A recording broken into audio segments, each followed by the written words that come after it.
All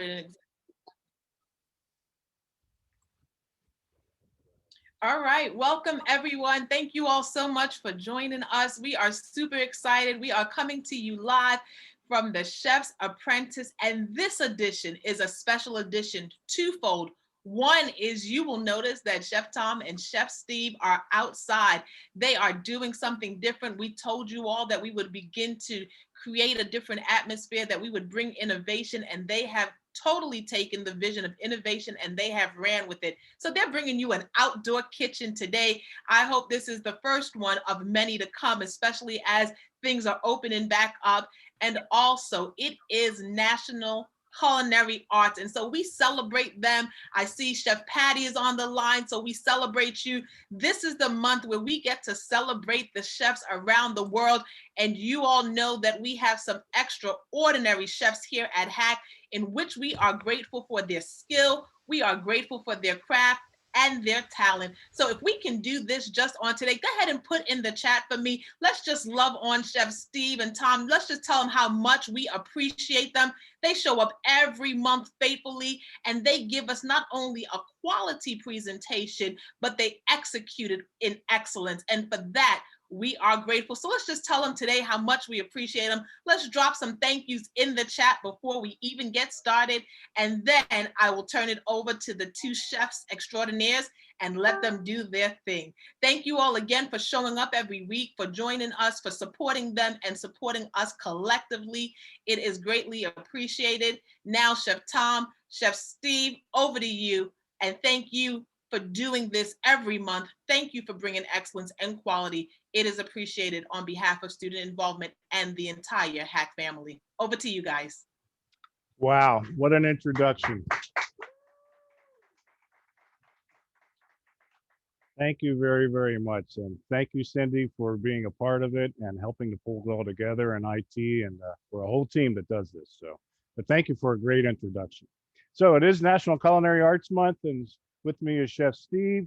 And so we're going to do some grilling today because, you know, we love to grill. And part of the reason we're doing grilling is because when we open up in the fall, this is going to be one of the things that we're going to be doing to provide food service. So this is a good way of kind of showing you some different things, and some of the items we're doing today may be on the menu. You never know, so you got to pay attention. But just a little bit about the grilling. What we have is a 4-foot gas grill, no briquettes. Everything's kind of reflective. There's different types of grill. Of course, everybody has a preference. What's your preference, Chef Steve? I like a griddle myself. You like a griddle? Yep. So a griddle is not necessarily a grill. A griddle is a flat top. So there's heat coming up, but there's no air. So you don't get any flare up. So I like a charcoal grill because I just like the taste of charcoal. But, you know, charcoal grills, one of the things about them is they don't last forever. So you really got to time your food. But gas grills go, you know, you can count them as long as you got gas in the tank. So just like a car. So just a little bit about how ours is set up today. So we actually, Chef Steve and I did a deep clean on this grill this morning to get it. That's one of the really, really important things if you're going to use the gas grills, to keep it clean. You get good hatch marks on your items. So if there's a buildup is when you have a chance of a fire. That's when it can be unsafe. So we have ours set up in thirds. So this third is hot, this third is medium, and then this third is low. So we do that as we have to move things around so that we can kind of control our product. All right. So the other thing too is getting your grill ready. A lot of times people use spray, which is okay. You just kind of have to be safe because you can get flare up from that. Another way to do it is to take a paper towel and kind of fold it in some tongs and dip it in a little bit of olive oil and run that right across your grill too. You're still going to get some flare up, but you don't have that aerosol thing going on.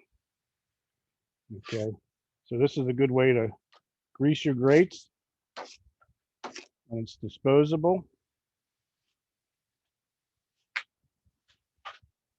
All right, so we get our grill good and seasoned. So good olive oil, easy peasy, doesn't take a lot to do that. So the first recipe we're going to do today, we're actually going to, Chef Steve and I are going to alternate on recipes, is a grilled vegetable salad. It's actually grilled eggplant, grilled cucumbers. Anybody ever grill cucumbers? So cucumbers can actually be eaten hot. All right, they can be. It's not a lot of people do it, but you can do it. And heirloom tomatoes. I actually have heirloom tomatoes here from my garden, and we're going to grill these up. I have a dressing that I'm going to make real quick. It's flat leaf parsley, fresh mint, olive oil, garlic, lemon juice. Going to do it in the blender. And then I have some fresh mint for garnish. And at the very end, I'm going to sear a block of feta cheese and get some marks on and just crumble that on top of our salad. It's something different. That sounds like fun. How about it? Sure does. All right, so I'm just going to put those on there. I already put some olive oil on these. I'm just going to do enough to do our plate presentation.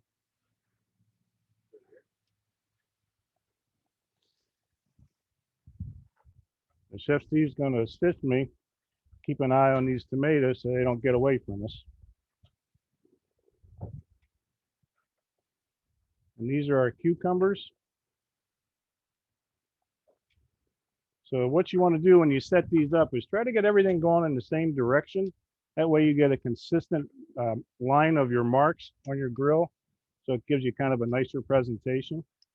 And these aren't going to take long. So Chef Steve's going to grill those. I'm going to throw this dressing together. Like I said, this is flat leaf parsley. I'm going to put some of that in there.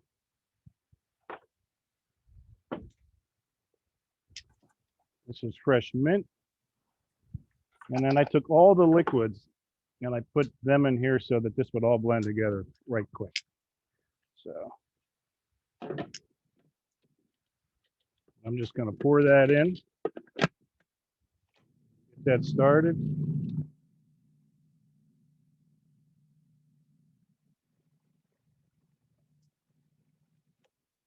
Now, the one thing I did add to this is just a little bit of water so that the herbs would pulse.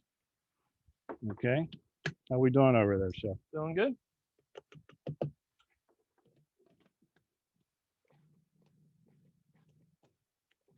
I don't want it pulsed. I don't want it pureed. I want to be able to see some of the herbs. So this is actually just the where I want it. So we're going to put that off there to the side.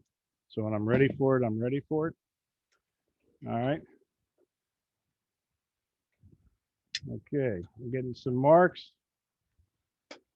Cukes take a little bit longer because they have a higher water content. All right.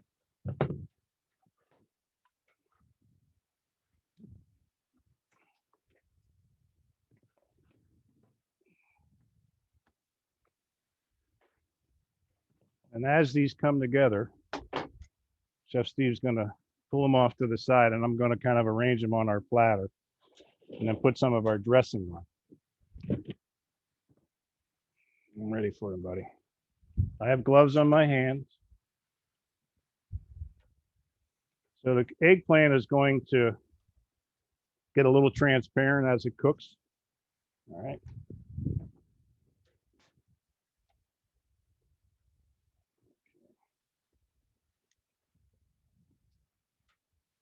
So the tomatoes don't take long. Really, basically all you're doing is searing them, getting them warm. And then the cukes are going to come up last. Need just a little bit more color. There we go. We're getting it now. Okay. And now our feta cheese is just a small block that you buy at the Weiss store. And the actual, I found this recipe online, but I adapted it for my own thing because that's what I do a lot of times. People do it to me all the time. So, but it's a block, not crumbles. And usually that's how feta comes, in a block, and then you kind of break it up yourself. All right.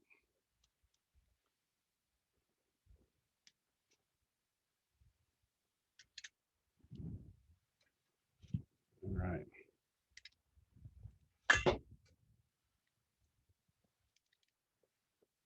Okay. We got an extra. Always good to have an extra. All right, so I'm going to take a little bit of this dressing. Where are we?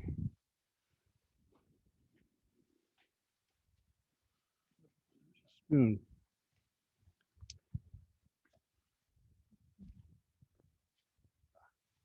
Thank you, Chef. You're welcome. And I'm just going to drizzle it on my salad. I'm just going to go right down the middle. I want to see some of these herbs.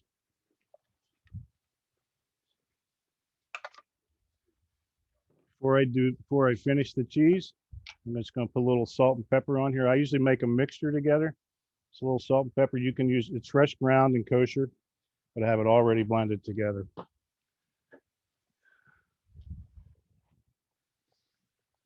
All right.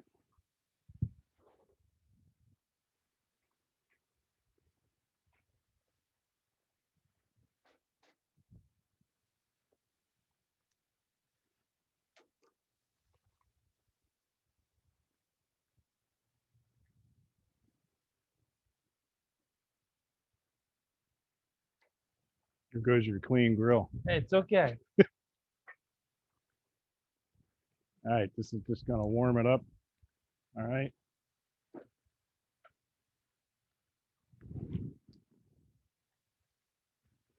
Down here on hot.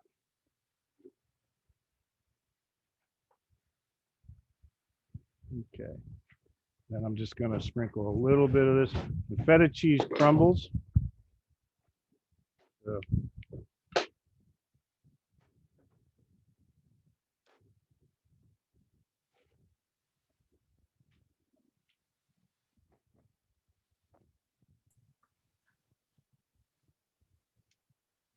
right. And this is very good feta cheese. It's that searing actually changed the texture a little bit, so it's not as crumbly. It kind of solidifies it, but it gives it a different flavor. So there you go, grilled vegetable salad. Now you could, if you wanted to, take those for a single plate presentation and stack those together, almost like a Napoleon style, and then put your drizzle on the plate instead of doing an oblong. So a nice presentation, quick and easy. You see, it wasn't a lot there, and that's enough to put in the center of a family of 2 to 4 where everybody can share. So any questions on that recipe?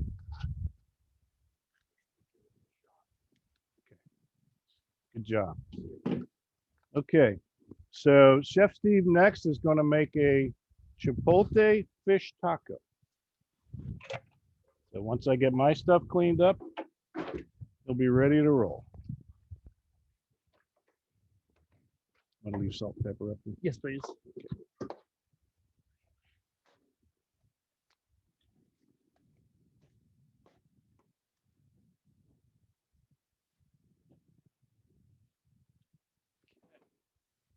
All right. Morning, everyone. So what I did this morning is I marinated 2 tilapia fillets in a chipotle marinade. So the marinade consists of 2 or 3 chipotle peppers, adobo sauce, get it in a can at the grocery store, some garlic, coriander, cumin, some olive oil, and I did that earlier. It can marinate up to 20 minutes, or it could marinate overnight, whichever you prefer. The more you let it sit, the more flavor you're gonna get. So what I'm gonna do, as you can see, these are nice fillets. We're just gonna throw them right on the grill. You want to take off any of that excess marinade because it's gonna burn to your product.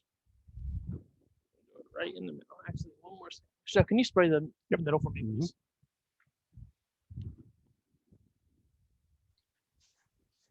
Chef Steve, how long did you marinate the tilapia for? I did this about 9 o'clock, so it's been a few hours. And is this spicy? Is the chipotle a mild or a spicy? It is a spicy. It does give you that big heat flavor. So if you're not accustomed to a lot of spice, you could only do 1 pepper if you would like instead of 2, like I did.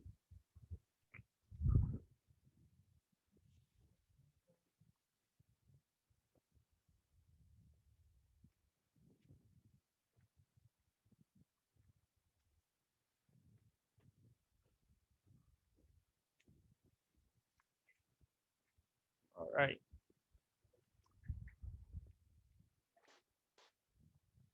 So I put it on the medium heat because you don't want to go too hot because it's going to burn your product before you get a chance to flip it.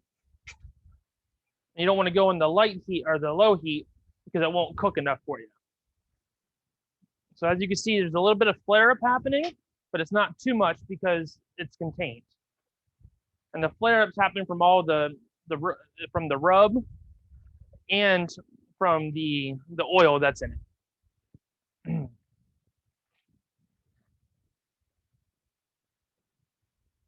Sure does smell good, doesn't it, Chef? Because for anybody that doesn't know, a chipotle is a smoked jalapeno. It's also a franchise restaurant.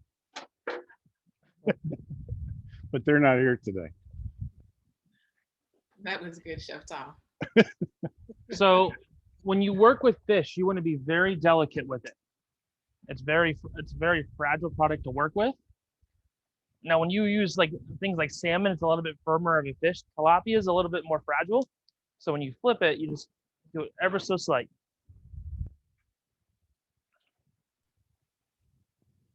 Chef Steve, a question for you. If Yes. you was doing that in a frying pan, would you do a little oil in the pan, or would you coat the actual fish, or would you do it exactly how you're doing it currently? So I would put a little bit of oil in the pan. You don't want to do oil on the fish in the pan because it'll be too much and it'll start spitting in the pan on a high heat. You can do it on a medium heat as well, but you still have that chance of the oil spitting up at you as you start cooking the fish completely.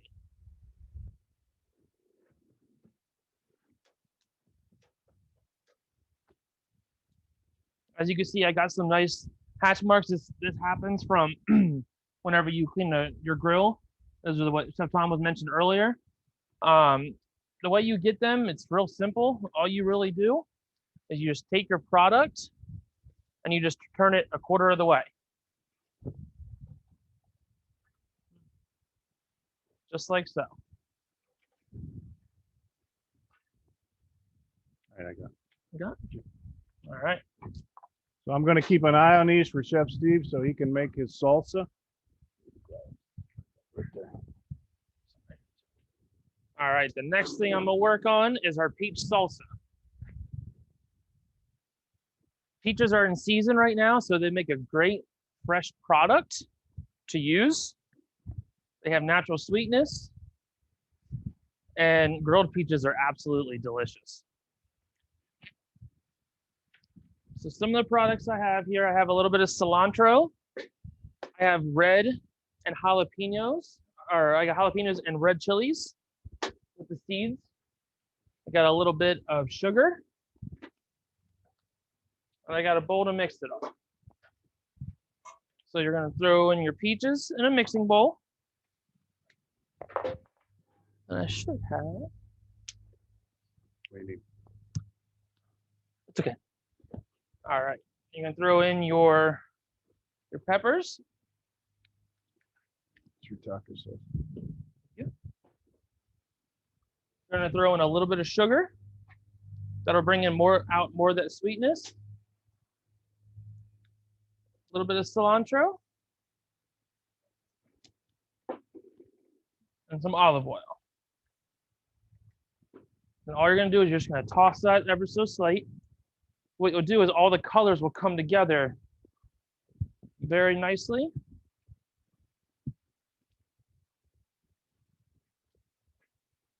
Last thing I'm gonna do is just add a touch of salt and pepper to it.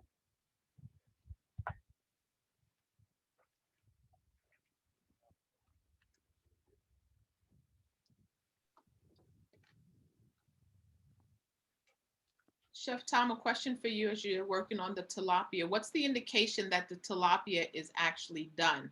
I see Well, that yes, it'll start to firm up. So you can see I'm kind of pushing on it a little bit. So the belly flap here gets done before the fillet, okay? So you can, if you want, break that off. So because there's different thicknesses. And we're gonna kind of break it up anyway when we put it on the taco shells. So it just makes it a little easier. But it'll start to flake. You can see it's starting to flake already.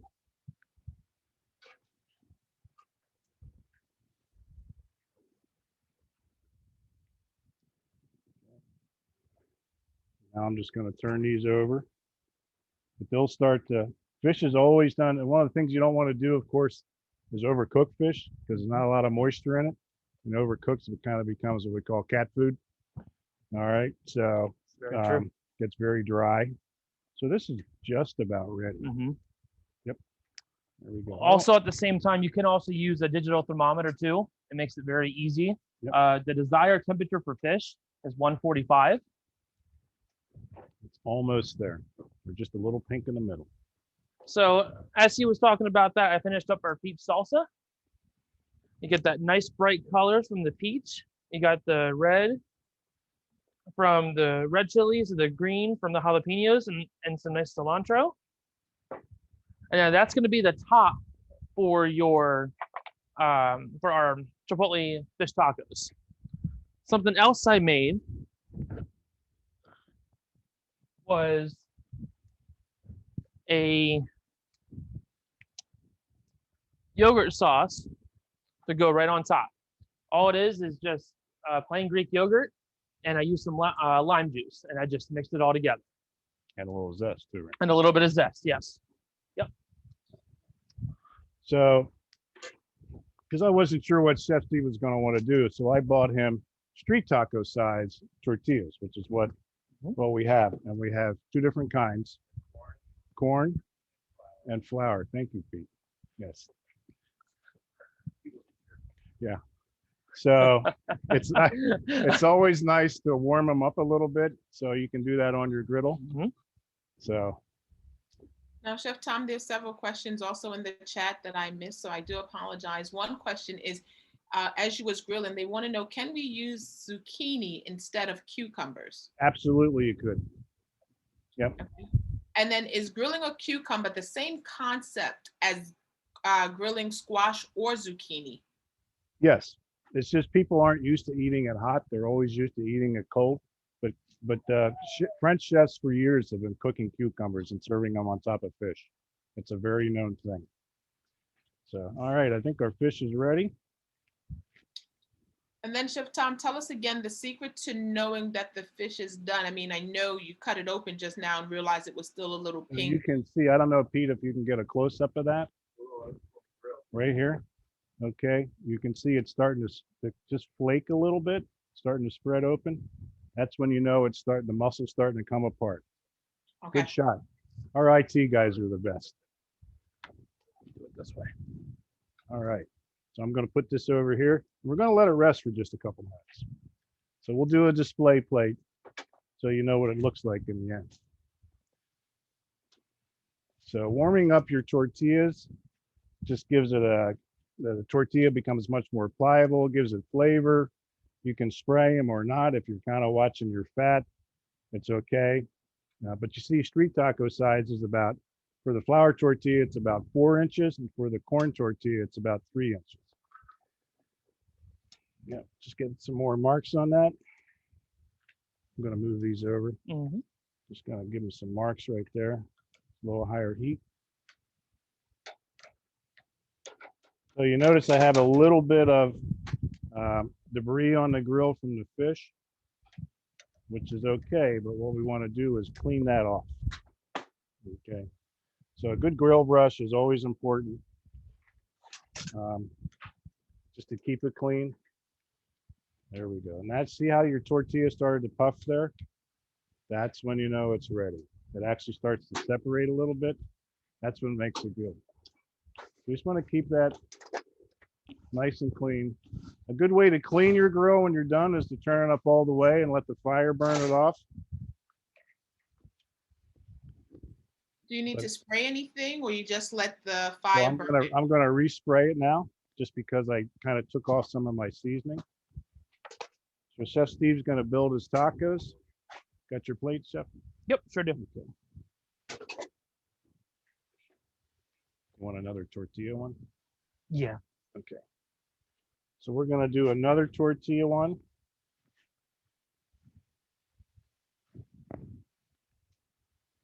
You see, they don't take very long.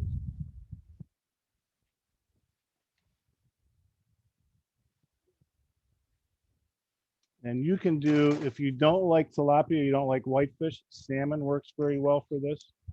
Salmon's delicious. Steak fish like mahi, shark also works well. Tuna, but you have to cook it rare. Tuna is, if you cook it too long, see how the tortilla starts to puff? That's when you know it's ready. Perfect. All right. Thank you, Chef. Okay. Chef Steve's going to build his tacos to do a display plate.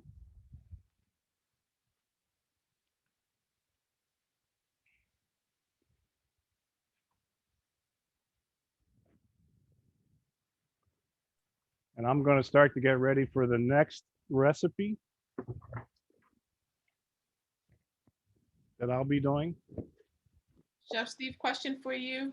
Yes. Greek yogurt, how much Greek yogurt did you use? And was it just a pinch or a drop of lemon juice? So I used about a cup of Greek yogurt, and then I actually used lime juice, and I used about, I would say about like 2-3 ounces of lime juice, just enough to give it a little bit of flavor. And then I zested that lime then before I juiced it. And can you just explain what zested the lime means for people who are not familiar with that terminology? Well, so when you hear someone say that they zested a product, what they did is they have a microplane. Unfortunately, I don't have one out here with me to show you. But it's like in our other kitchen. Yeah. So it's about this big. Sometimes they make them in long sticks or they make them a little wider. And it's just like a mini grater on a handle. And then you just grate the outside of your lime, lemon. You do it in oranges. And then you use that zest and you just drop it right in your product. And zest has citrus oil in it, so it adds just another level of flavor. That would be awesome for your sauce, whatever. And a lot of people throw it away, and it does that. It adds another level. So, all righty. Our guys in IT are awesome. They know it's hot out here today, so they're hooking us up with some keep us hydrated. It's really important if you do a lot of grilling outside to stay hydrated. Drink a lot of water. Thank you, Chef. So for our next recipe, we're going to do a caprese slider. I don't know if everybody knows what caprese means. It usually means, in my neck of the woods, it's pesto, tomato, fresh mozzarella. But I wanted to show you kind of how to mix burger, because a lot of people over mix ground beef when they mix it and it gets tough, or they'll put it in a mixer and mix it, and then all the strands, it breaks it down. You want to mix it very lightly. What I have here is about 1.5 pounds of ground beef. You can see the grinds that comes out of there. It's a little bit, not quite a coarse grind, but that's kind of what we want to try to keep intact. I added 2 tablespoons of chopped garlic between the 2 of them. And I'm going to add some salt and pepper. Now, everybody does a little bit of different as far as seasoning your burgers. Some people like to use the Montreal steak season. Some people like to use some of the rubs that they sell for steak rubs or burger season. Whatever your flavors. For this dish, garlic is important. Garlic and beef go together like a husband and wife. They just marry together very nicely, more times than not. So what I want to do when I do this, and I don't know if you can get a shot of this, is I just want to break it up. I want to mix it very light. I don't want to over mix it. I want to mix it enough that the seasoning gets blended. This makes a better burger when you grill. Please don't smash with your hands and do this. Don't do that. Okay, try to keep it in whole muscle if you can. So this is 80-20. I don't know if everybody knows what 80-20 means. That means it's 80% meat and 20% fat. So they sell leaner versions at the store. 96.4, 90.10. For people that are watching their fat intake, you know the problem with that with a burger is it's dry. You need to have some fat in your burger, okay, to make it taste good. So you saw how I mixed that. I did not over mix that. I kind of pulled it together in parts. I got my garlic in there and my salt and pepper. Okay. So what I want to do here is I'm going to use a scoop. I'm just going to make a little bit of a heaping scoop. And this is going to be kind of our portion. And I'm just going to flatten it slightly. Again, not big. All right, so it's a slider. I need a tray. Okay, some kind of tray. So as I pull these off, again, and the reason I'm using a scoop is because I want to get the same portion for everyone. Again, just flatten it slightly. Now, everybody, I don't know if everybody remembers the hamburger maker that they had when they were growing up. They didn't sell pre-made patties in the grocery store. You had a press, and they would put in the meat, and then they'd smash it down between patty paper. And that was how your mom and dad made hamburgers. And they were good. And it was very simple, kind of the same theory. So you can do that the same way. What's nice about these is if you want them, because my wife has relatives from Tennessee, and they like skinny burgers. I kind of like burgers that are a little fatter, just from where you are and what you're used to. Chef Steve's going to get me a tray that I can put these on, so I can kind of show you. Perfect. So that's what they should look like. And I'm going to say just 6 of these so we have an idea. If you can spray the hot side. Sure can. Okay. There again, shaping them. All right. And what I have for this, so I don't know if anybody's ever heard of the Build a Better burger competition with Sutter Home Farms. They've been having it for years. And I read all the rules because I compete in a lot of recipe contests. And one of the things that they are very strict about is they give you directions on how to make a burger. And this is one of the things is don't smash your beef or whatever mixture is, if it's tuna or whatever. And make sure you grill your bun. Really, really important for flavor. Okay. All Chef right. Tom, there's so many different grades of beef. Is there a preference for which one is better? So well, there is. I usually use choice, but nowadays, if you notice in the grocery store, they have prime rib burgers, brisket burgers, all that kind of stuff. That's what they say they are. I don't know if that's what they are, but that's what they say they are, because you're not there to see it. Because who would actually grind prime rib and make a burger and then sell it for $8.99 for a pound? So I think it's more of a marketing term than it is anything. So, but choice, but most of your, even if it's select, which is like the next grade down from choice, most of your ground meats comes from, cuts that you can't use for other things. And unless you specify, I want ground round or I want ground chuck. And those things are okay. They just have a different kind of beef flavor because it comes from a different muscle. All right. So those are just about ready. I'm just going to spray these real quick. So me personally, I like my burgers medium rare. But I know somebody's going to say, oh, you can't do that because you'll kill somebody. Well, there is truth to that. But they seem to be doing a better job of controlling E. coli than they were years ago. So, but if you cook them too long, they get dry.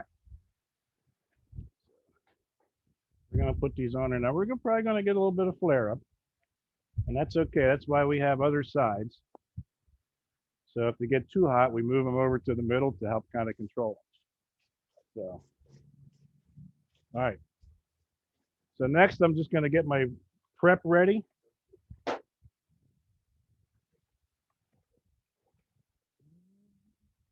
For my caprese.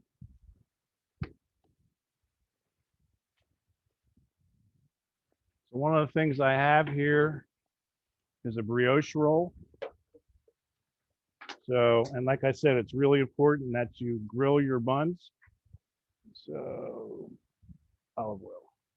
Brush, brush, brush. How you know, when they move your kitchen, it's everything changes. Yeah, I find where we placed it. Here it is. There we go. A little fit in there. All right. So one of the things I'm going to do is I'm going to use a brush with some olive oil. Chef Steve's going to keep an eye on.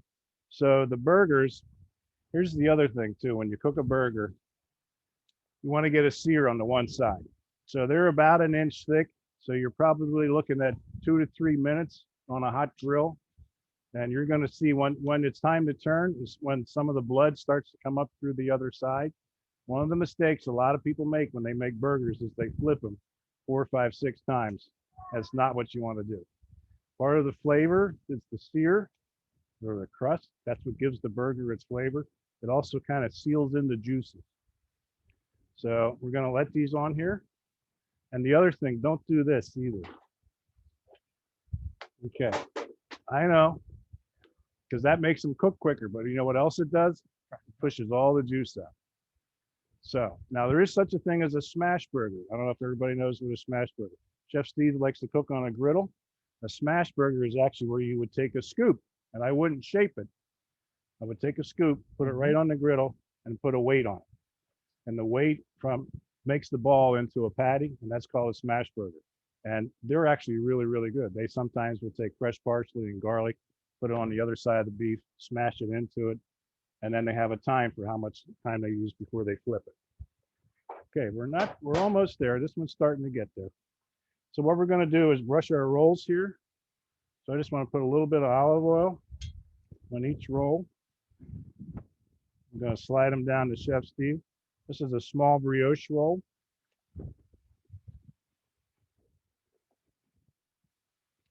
Want them on the medium heat? Yep.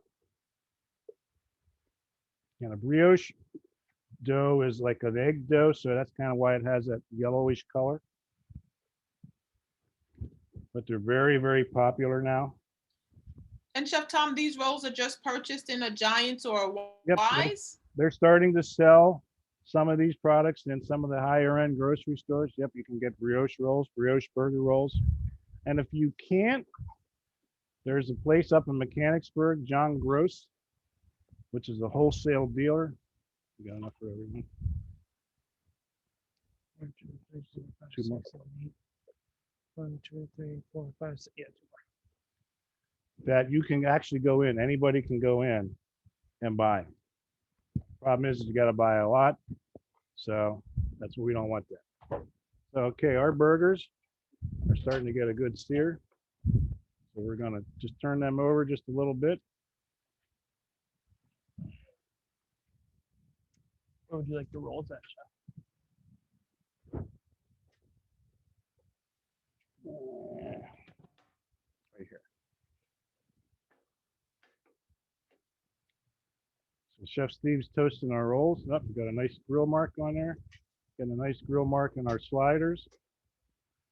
And kind of the reason you want to do them this way instead of making them flat is we want them to stand up on the roll. By the time these are done cooking, they're going to be just ready to fit on that roll. We're going to let these cook till they're about medium rare. How do you like your burgers, Chef Steve? Medium rare. Medium rare. Medium rare. The preference. And some of the higher end restaurants are starting to say, how would you like your burger cooked? They're starting to get away from this. All happened years ago from the Taco Bell thing where a bunch of people got sick and died from undercooked burger meat. So I'm just going to push them down just a tad. I'm not squeezing the juice out of them. Some of them got a little darker. Okay. All right. So I just need 6 of those for the plate. I think that's about all that's going to fit on there. Yeah. I guess some of them got a little. 2, 4, 6. Pull them off and put them. Yep. So gonna set my plate up here so they have it ready. It's like five's the number, 5 instead of 6. 5 instead of 6.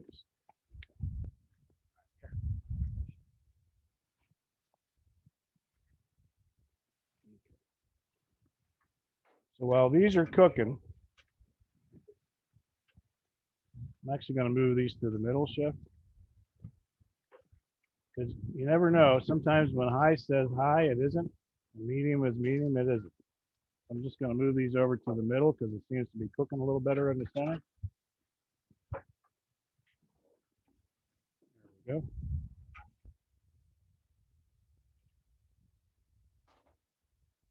So for caprese, you need pesto, tomato, and mozzarella. And you need fresh mozzarella.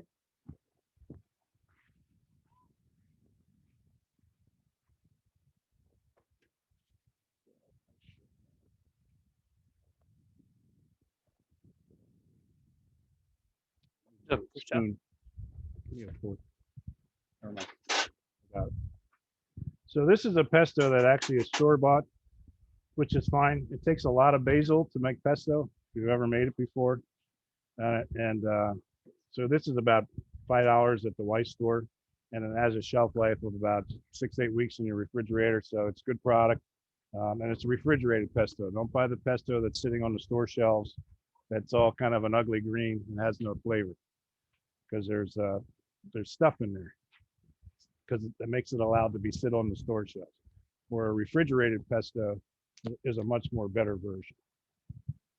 So, So, Chef, question for you as you're talking about pesto being refrigerated. Is hot sauce supposed to be refrigerated or not? That was a debate. Normally, no, because a lot of hot sauce is high in vinegar. So it's kind of like ketchup in a sense, but it's whether it's your preference. So most people don't refrigerate hot sauce because it's a very high vinegar product. And the vinegar is your what keeps it safe. Just like jellies and jams don't need refrigerated because they're high in sugar. So it's sugar and acid. And is that the same for ketchup? Ketchup sat on tables for years in restaurants. So it did. Now, I like ketchup cold better than warm, personally. So I refrigerate my ketchup. But for a long time, it sat on tables for years. So I'm just curious, for those of you who are on the line, if you put your ketchup in the refrigerator versus letting it sit out, drop that in the chat. I am very, very interested in that, because I'll tell you, I've always kept my ketchup and my hot sauce in the refrigerator. So everybody's coming back, refrigerator. We put ours in the fridge, hot sauce in the pantry. Okay. We had this huge debate because I'm like, no, hot sauce goes in the fridge and so does ketchup, but this is news to me. Some people are saying both. Some people are saying we like ours cold. News to me about the jams and jelly. Even after you open, Chef Tom, is a question. So jams and jelly, even after you open, go back in the cabinet? Yeah, you should. No, I don't put them. Once I open them, I put them in the fridge. And Okay, my point is that many times, again, I've been in the food business 50 years. So jellies used to sit on the tables in little crocks because it's high in sugar. That's what makes you allowed to do that. So, all right. So my burgers are just about ready. So what I'm going to do is put some pesto on the tops of these. All right.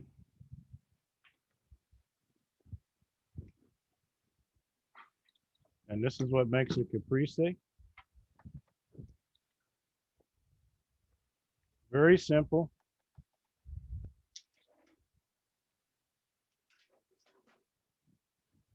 And then my tomatoes, I have Roma tomatoes here. Roma tomatoes are perfect for this because they fit the size of the bun. All right. Roma tomatoes like a sauce tomato. And then when they're done, I'm going to bring off my, these won't take long. So this is our melting lid. This is a nice shaping dish. Because that's what we got. It works. Oh, Chef Tom, I think you've got some people hopping. They want to know now, what about butter? Do we put butter in the fridge? Because one of the participants says, I do, but my mother never did. Weigh in, Chef Tom and Steve. It's a personal preference. Very much It's so. a personal preference. Butter is butter fat. That's what it is, and it can sit on your counter. You can't sit it there for years and years. You know, you have to clean your dish. You can't put fresh butter on top of old butter, that kind of stuff. But the quarter sticks can sit there for a few days. It makes it easier to spread. I just spent a vacation with people from Tennessee. Let me tell you, they don't refrigerate their butter. That was kind of how they did it, because they put it on biscuits and all that kind of stuff. So, all right, these are looking good.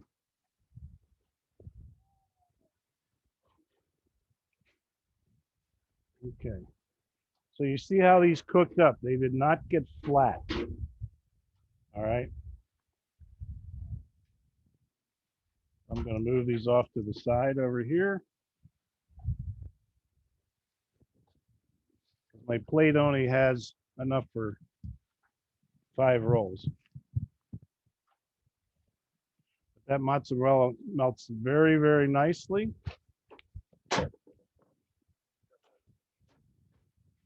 I'm going to bring this over here for Pete so he can take a money shot.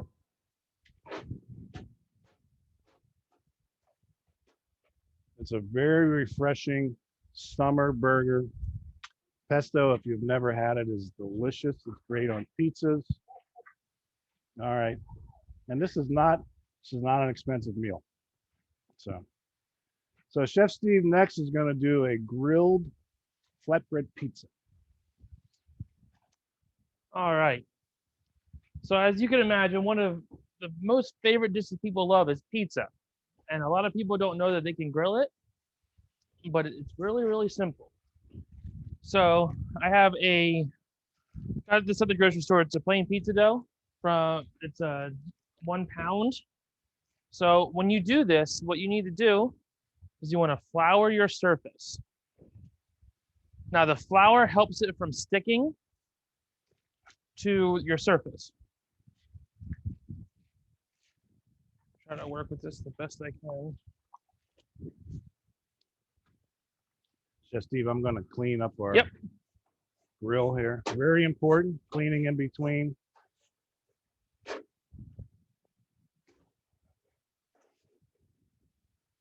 Because food debris will build up on your griddle, and what that does is that takes away from your heat. That starts to absorb your heat, and your metal does not come in contact with your food. All right. So I got the pizza dough out of the wrapper.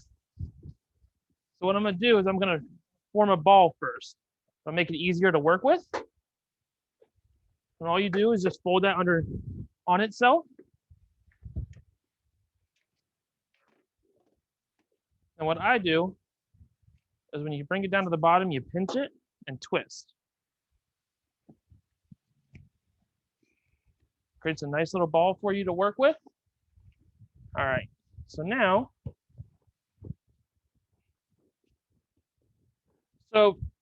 one of the things, my previous jobs that I used to work at a pizza station. So it makes it a little easier to work with. So just go around the edges and pinch and turn.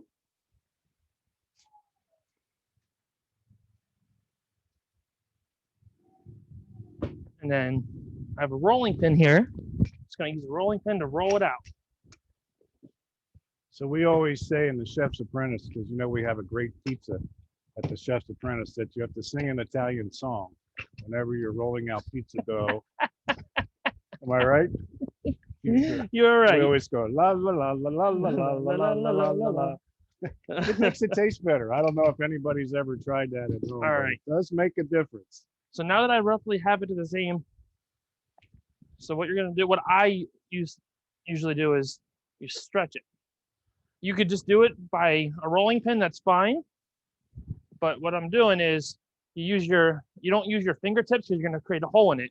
Use your knuckles and pull it apart. Just go around evenly. Need a little bit more flour.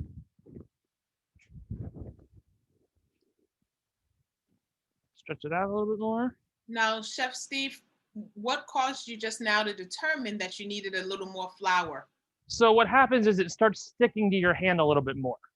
So as it starts to stick, it'll make it harder to pull apart. So if it sticks, that's an indication that there's more flour needed.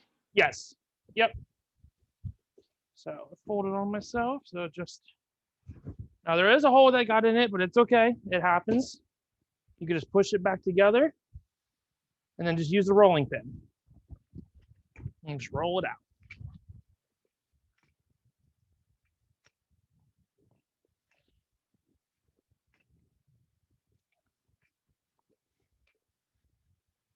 We call those church pizzas because they're holy.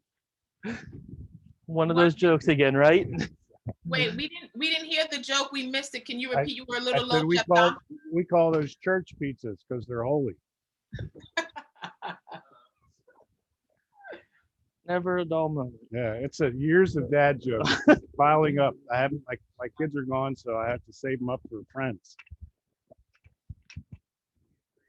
Yes. Matthew Rickman said that was a good joke, Tom. And then Matthew Nowick says that he likes to flip his pizza dough 12 feet in the air as he's stretching them out. And so sounds like he's giving you a little run for your money, Chef Steve. So I'm thinking he's saying, can you throw your dough 12 feet in the air? I cannot.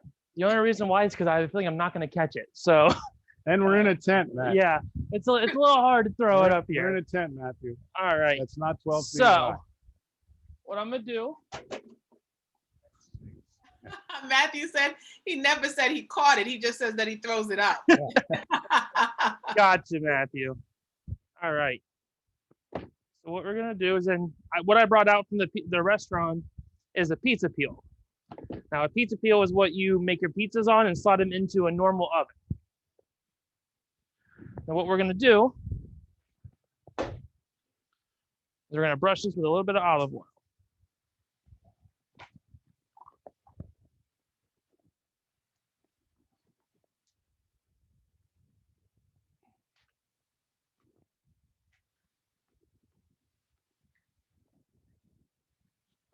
Now, just gonna invert it right on top. Just gonna cut the heat back just a hair. And while that's on there, I'm gonna brush the other side with olive oil. And as it cooks on here, it's gonna puff up.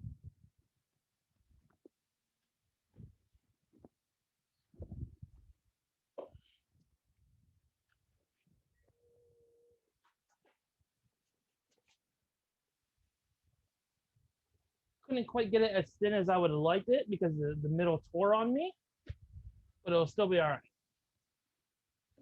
So as that cooks, Let me Yep. watch it. it depends on the thickness. The one that I was about to show you, I did this morning, and I did that at a quarter thickness. And like I said, you just grill it up and make it look like just like a flatbread, like you would get like in a restaurant or what you can even find in the grocery store. So, my chef flips that. You see how I got nice grill marks on it? And it started to puff up a little bit on the one side. So the thing is, if your crust is if your dough's a little thicker, it's going to take a little longer to cook. So Exactly. getting the right thickness is really important. All right. And it's whether you like thin crust or thick crust. All right. So I got some mozzarella cheese here. I'm just gonna spread right over top of it.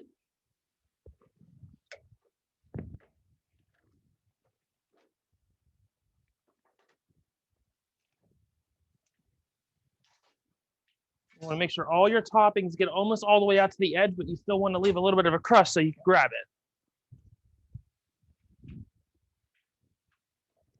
All right, and then I have some heirloom tomatoes here. Just gonna spread them on out over top the pizza. Got some Roma tomatoes.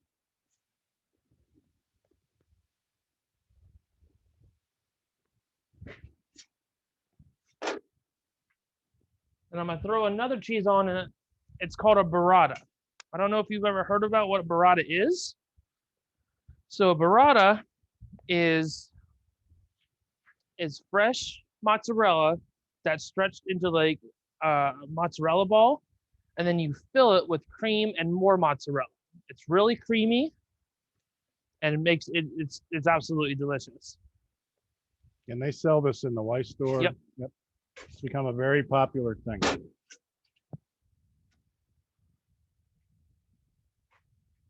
Right. So you got some nice colors going on top here, and we're gonna Go put on the low side. go right on the low side. And you're gonna cook it fully right on the grill, and then we're gonna use our A lid. cheese melter. And you can do these ahead of time, just like I did this morning.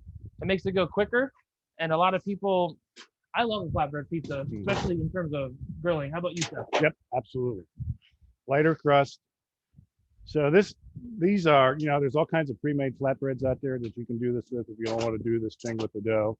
The dough comes from the grocery store. They sell dough balls now, like at most of the grocery stores. So if you don't want to make pizza dough, it's not the stuff in the tube from Pillsbury. It's actually a dough ball in a bag, and they come out cold, and you let them warm up a little bit, and they're easy to work with. And you can make fresh pizza in your oven if you have a pizza stone, that kind of stuff. It works really, really well. So, all right, while Chef Steve is melting his cheese pizza down there with burrata and Roma tomatoes and heirloom tomatoes, I am going to do our final dish, which is one of our house favorites here at the Chef's Apprentice. And it's a grilled romaine salad. I'm just going to show you a couple tricks. We're actually going to do a steak salad today, and I chose this for a reason, because I wanted to try to give everybody some kind of instruction on the proper way to make a steak. Now, what I have today is a round steak, which is not the best cut of meat, but I'm not going to cook it well done. I'm going to cook it medium rare, so it'll work for that. So, and you get a lot of yield out of it. Now, it's about 3/4 of an inch thick, so it's not going to take long on the grill. The rule of thumb is about 5 minutes aside per inch thick of steak. So if you have a fillet that's 1.5 inches thick, you need 7 to 8 minutes on that side before you turn it. Same thing as the burgers. Don't flip back and forth.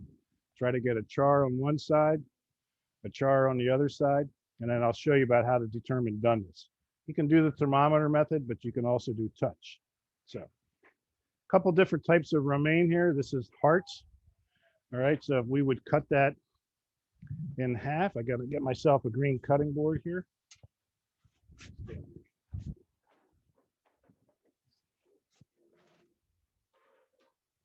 Now, Chef, why do you use a green cutting board? I like the color. No, actually, green cutting board is the protocol in the industry for produce. Okay. So I'm going to work around here. And then I have another kind of romaine here. It's actually a baby head of romaine that you could do similar things. It's like an artisan romaine. So if you wanted to have a smaller portion or have it as a salad, because this is going to make what we call an entree salad, which means it's your main meal. Okay, that's going to be your meal. Where a smaller head of romaine you could grill, and it could be a salad before you have something else. So I wanted to show that. For my dressing, Chef, would you be able to clean out that processor with some paper towels? Sure. Okay. I'm going to mix my dressing in. I'm actually going to cheat a little bit, but it really isn't cheating because I did this years and years and years ago. I used to do this for my family and they loved it. And basically what it is, it's an oil and vinegar Caesar dressing. Ken's makes one and Newman's makes one. Everybody's used to creamy, okay, because that makes it look better. So I kind of make my own version of creamy. So Chef Steve's gonna get the processor cleaned up, and we're gonna blend all this together in the processor. And I'm gonna add a little more lemon I'm going to add a little more Dijon. I kind of want it to be my own flavor. Very easy. I'm all going to do is add a raw egg to it. And that raw egg is going to blend together with that oil. You start to make like a mayonnaise in a sense. All right. So real quick, oh, where my knives are. They are up top here. Somebody moved my kitchen. Here we go. All right. So I cleaned off just the knob off of this. So now I want to grill it with the core in. And then when I'm done, I'm going to take the core out. Okay. So once I have my dressing ready, I'm going to use that to paint my romaine. Again, clean just the knob off, just a little bit. And these here, if you want to get a little fancy, you can butterfly them like this and then grill them, sear down, and then put them back together and stuff your protein in the center, which makes a nice presentation. We're going to do one of those. All right. Okay, so how we doing? Probably about as good as it's gonna get. I don't know where the blade is. Right here. Okay. All right. I'm gonna put this on there. And our lid. Okay, it's right here.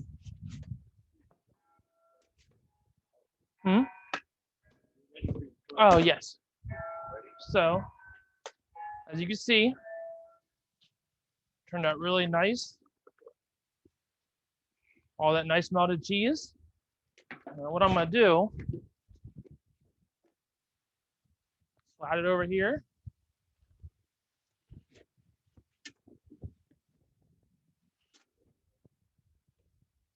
Then I have some fresh basil. I'm gonna put it right on top. You don't want to put the basil on while it's cooking because it's gonna wilt. It gives it a nice presentation afterwards.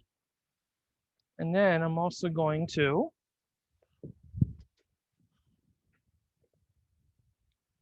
drizzle a little bit of oil right on top. And there you have it. Looks good. Looks good. All right, so I have my dressing in here, my 1 egg, a little bit of extra Dijon. Okay.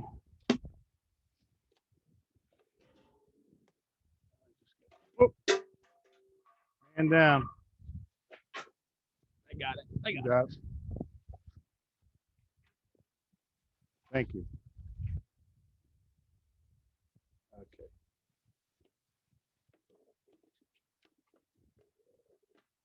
There we go.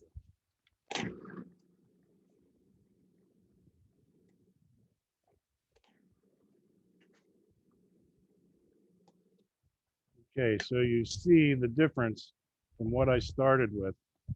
So now I have a creamy dressing, but it's not thick and creamy. So it's kind of light. And that's kind of what I want.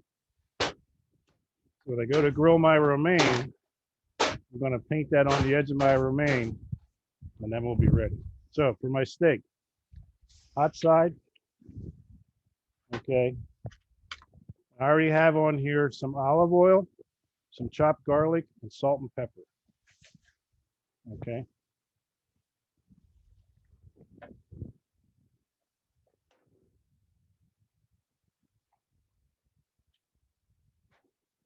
All right, so like I said, this is probably 3 to 4 minutes aside. So top round comes from the rear of the steer, a round steak.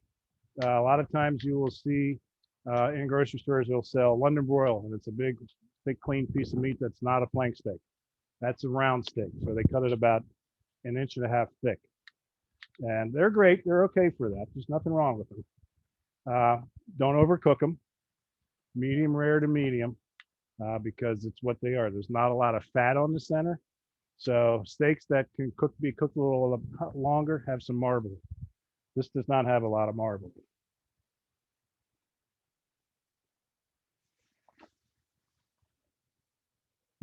So all I did was pick that up just to move it. It's not going to take real long. As far as our romaine, I want to paint this side with my dressing. And this is what's going to give it the flavor.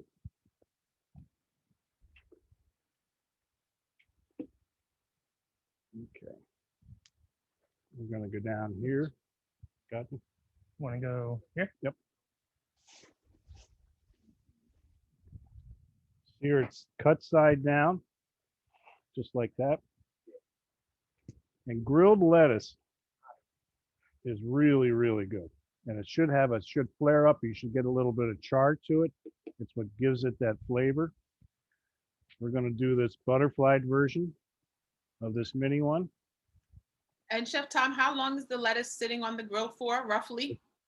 I'm going to say minute and a half. Once you start to see it wilt, you want to get color, right? Looks like our steak should just be about ready to turn. Yep. Chef Tom, another question for you. Is it not good to season your steak before putting it on the grill, or is it just better to do light seasoning? Salt and pepper is usually what I use. There's all Okay. kinds of rubs out there. Salt and pepper just brings it out. And I have a little bit here. I did season it before I put it on, before we came out. But very simple: salt and pepper, olive oil, and some chefs, I don't have any with me today because I'm not in my kitchen. We'll put a little bit of butter or brown butter on top of your steak after it comes out. It adds a whole nother level of flavor. All right, so we got some char going on, almost. We're just about there. All right, there we go. So it should be hot on the cut side, but cool on this side. So that's how it should look.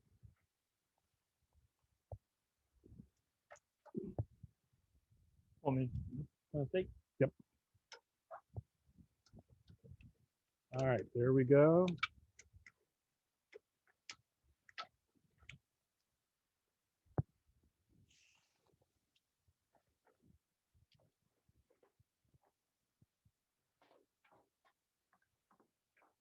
Should be just about ready. Yep. I just turned it on.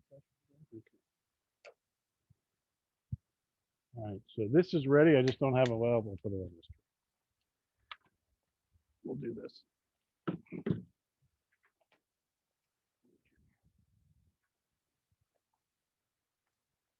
So that should just be about ready. I'm going to turn that, put that right there. So one of the things I want to do is I want to cut the core out before I plate it. So I don't want to serve the core. All right, that core is just there to kind of hold it together, because nobody eats the core. And then I'm going to take our steak and I'm going to cut it. I'm just going to drizzle a little more dressing. I have some dressing here I already made up on top of this, just like that. And then Chef Steve's going to set that over there. Mm-hmm. And I'm going to get my steak ready to cut. Clean up my station here. And we're going to put some diagonal slices on top of here.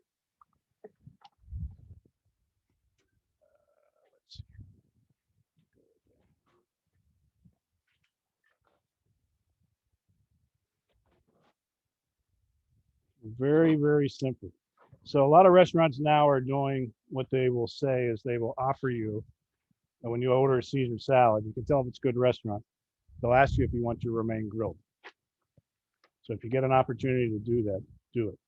So I always put a towel under my board so it keeps it from moving around. I think that steak's just about ready. Mm-hmm. We'll bring it off and put it over here.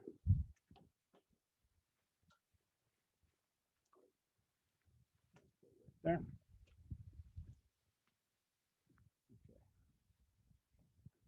Not an expensive steak. All right. Could have went a little bit longer, but it's okay. See, everybody has a preference. This is about medium rare. But you don't want to go too much longer, because what's going to happen is it'll get dry.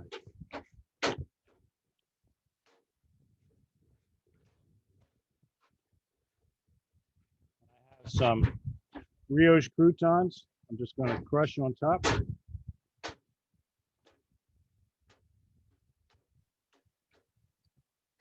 Kathy Brickner thinks the steak looks perfect. She said it looks perfect to me. Absolutely. That's how I would eat it. And just a little more dressing.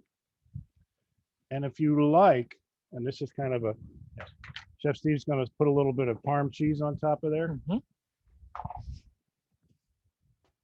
Or a plate garnish, char a lemon. And lemon, once it's charred, it just gives it a different color, different look. And some people like their Caesar dressing to be a little more lemony. So this is a great plate garnish for that.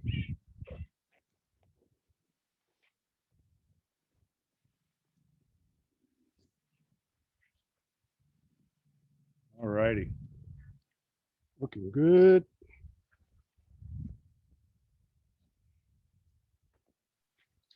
Chef Tom, there is a request to send some of these goodies to the York Bookstore by way of the courier. That sounds like a great idea. I bet I know who that is. Take a guess. It's either Matt or Kim. It's Miss Wolf. Aha. So, all righty, got it. So these are our finished dishes for today. Like I said, and right now, this is an inexpensive meal too. The romaine hearts yesterday at the White Store were $2.99 for 3.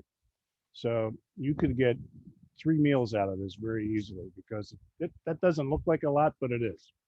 And your steak, you could actually, if you cook it medium rare, you could warm it up very easily, or you could cut it into smaller portions and cook it so that you're doing it freshly to do it. But really a very simple meal.